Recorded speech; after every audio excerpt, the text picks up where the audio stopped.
So recently someone commented on a video, "Wow, that sounds great. How do you get such amazing audio? You should make a video on that." Well, that was a great idea. Thank you, random stranger. So today, we're going to be looking at probably the best piece of kit I've purchased since starting this whole YouTube thing, and that is the Zoom H1N audio recorder. I think it's the Handy recorder, I think is the actual technical name, and while it is an older model, it has been absolutely crucial to getting nice, crisp, clear audio. And I'm not talking just the exhaust audio. I use this as like my main video recorder for everything. I use this guy for the exhaust stuff, the freaking like talking head vlogs, even when I'm motovlogging. I usually just record the audio separately using this device because it takes a lot of the post-edit work out. Now, as great as this recorder is, if you're just walking around and talking outside, you're going to have a little bit of wind noise.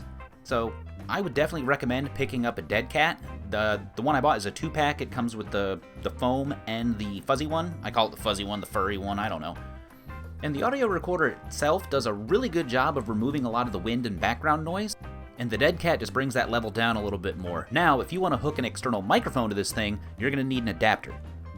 And while this probably isn't true for all mics, a lot of your standard lapel or lavalier microphones, such as your Purple Panda or the lesser expensive option Pop Voice, both are great microphones by the way, they're going to have what's called a TRRS connection, and if you plug that directly into the audio recorder, it's not going to record any sound. It needs to be converted to what's called TRS. So if your microphone connection has 3 black bands on it, what you need to do is go with an adapter similar to the 90-degree one I had here that just has the 2 black bands on it. That'll convert your TRRS to TR. If you're just trying to record audio of your exhaust, you just need something like a microfiber towel, a light t-shirt. I've used a sweatshirt before with good results. Basically anything that we can wrap the microphone in, or the audio recorder, excuse me. And then what we're going to do is we're going to place that in a backpack. Now that needs to be the only thing in the backpack. Don't put it in there with your lunch or your school books or whatever you got going on. It needs to be the only thing in there. Main reasoning behind that is we don't want this audio recorder bouncing around banging into anything. That's why we have it wrapped in the towel, t-shirt, whatever, because that kind of cushions it, kind of fills in that space and kind of holds it in one spot. If you wanted to, you can get real in depth with a lot of the settings on the audio recorder. Personally, I just leave everything in auto. I think it does a great job by itself. It does a lot of auto balancing, and I don't even have to worry about it.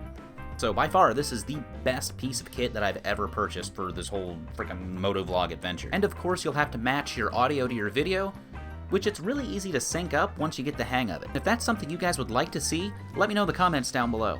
So there's probably other methods, but that's what I found works best for me.